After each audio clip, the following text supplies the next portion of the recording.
عرب کے لوگ حکیم لقمان کی کہاوتیں، حکیم لقمان کے واقعات وہ بچپن سے سنتے تھے، ان کے محاورے ان کو ایک ریسپیکٹیبل پرسنالٹی سمجھتے تھے۔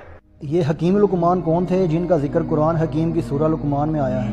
کیا یہ پیغمبر تھے یا پھر اصحاب الکہف کی طرح عام اولیاء اللہ میں سے ایک ولی تھے؟ یہ حکیم وہ آپ والا حکیم نہیں ہے جو ڈاکٹر حکیم والا ہوتا ہے، یہ وہ حکیم ہے جس طرح ہم حکیم الامت کہتے ہیں ڈاکٹر اقبال کو، یعنی حکمت کی باتیں کرنے والا۔ یہاں پہ بھی حکمت کے اقوال پیش کیے جاتے ہیں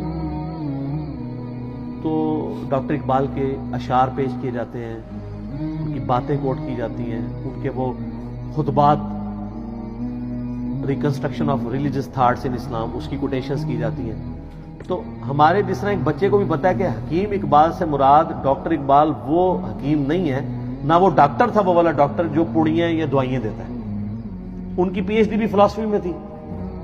حکیم لقمان بھی اس قسم کے ایک تھنکر تھے۔ بیسیکلی یہ سوڈان کے رہنے والے تھے، حبشی نسل غلام تھے۔ عرب کے لوگ ان کے اقوال سے واقف تھے، جس طرح ہمیں بچپن میں ہی اشعار آتے ہیں کہ محمد سے وفات ہونے تو ہم تیرے ہیں۔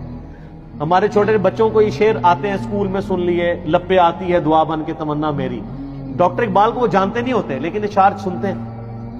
اسی طریقے سے عرب کے لوگ حکیم لقمان کی کہاوتیں، حکیم لقمان کے واقعات وہ بچپن سے سنتے تھے، ان کے محاورے ان کو ایک ریسپیکٹیبل پرسنالٹی سمجھتے تھے، بس اس سے زیادہ کچھ نہیں تھا۔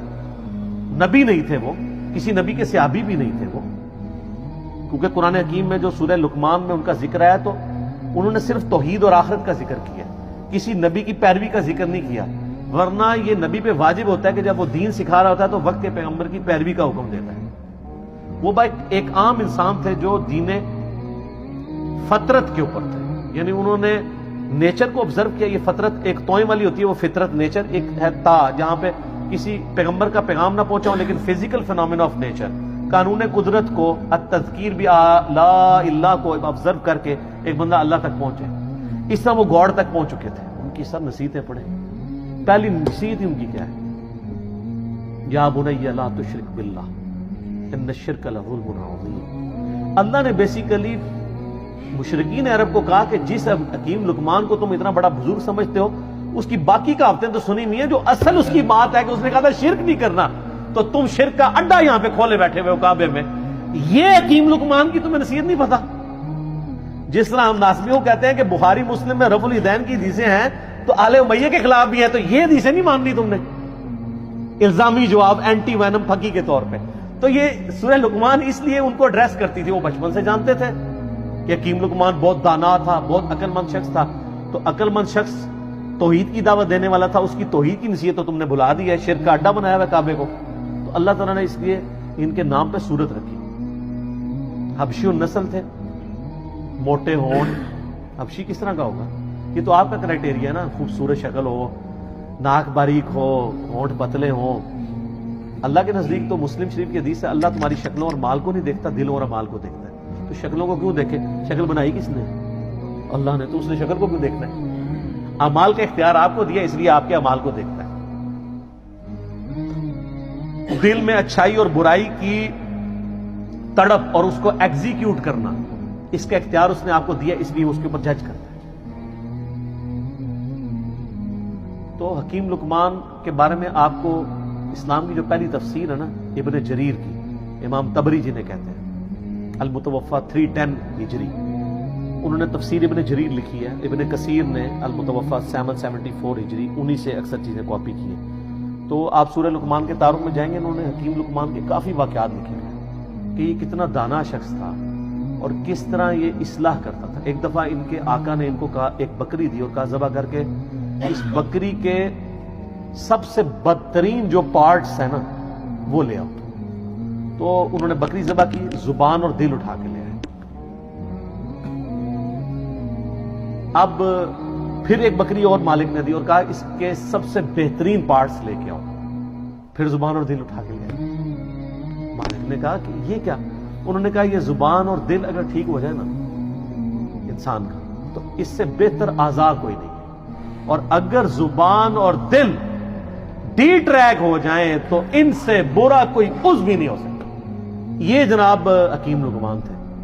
تو اللہ تعالیٰ نے مشرکین عرب کو کہا کہ ان کی توحید کی نصیحت ہے، پھر آخرت میں پیشی کی نصیحت ہے۔ حکیم لقمان کی نصیحتوں میں میرا پورا لیکچر ہے، مسئلہ 177 آپ جا کے دیکھیں تو آپ کو پتہ چلے گا جی حکیم لقمان نے کیا کیا نصیحتیں۔ سورہ لقمان میں 8 نصیحتیں تھیں ان کی، 2 اللہ نے مزید ایڈ کر کے تلک عشرۃ کاملہ، اور وہ 2 نصیحتیں ماں باپ کے ساتھ اس نے سلوکی ایڈ کی، جو حکیم لقمان نے شاید عاجزی کی وجہ سے اپنے بچے کو نہیں کی، شاید موت کا وقت تھا تو اب وہ اس کو سکپ کر گئی یا اوور لک ان سے ہوگی، تو اللہ تعالیٰ نے اسے پرفیکٹ کیا۔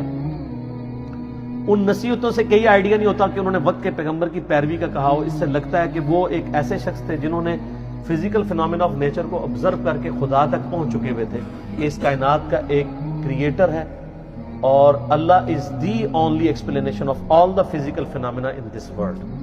وہ اتنی رقت انگیز ان کے الفاظ ہیں، اے بیٹے اللہ کے ساتھ شرک نہ کرنا، بے شک شرک سب سے بڑا گناہ ہے، سب سے بڑا ظلم ہے، اور اگر تم پہاڑ کی چٹانوں میں یا آسمانوں میں بھی کوئی گناہ کرو گے تو قیامت دن اللہ تعالیٰ تمہارے سامنے لے آئے گا۔ اچھا، آسمانوں میں کس نے گناہ کرنا تھا؟ اس زمانے میں تو اڑتا تو کوئی بھی نہیں تھا، لیکن آج آپ کی ساری اسمگلنگ پاکستانی ایئر ہوسٹس جو کر رہی تھی اور جو کچھ باقی معاملات ہوتے ہیں وہ آسمانوں میں ہی گناہ ہو رہے ہوتے ہیں، تو وہ یہ نہ سمجھیے گا انہوں نے زمین پہ گناہ نہیں کیا، آسمانوں میں، قرآن میں لکھا ہے آسمان میں بھی کوئی گناہ کرو گے اللہ تعالیٰ لے آئے گا کیا مطلب۔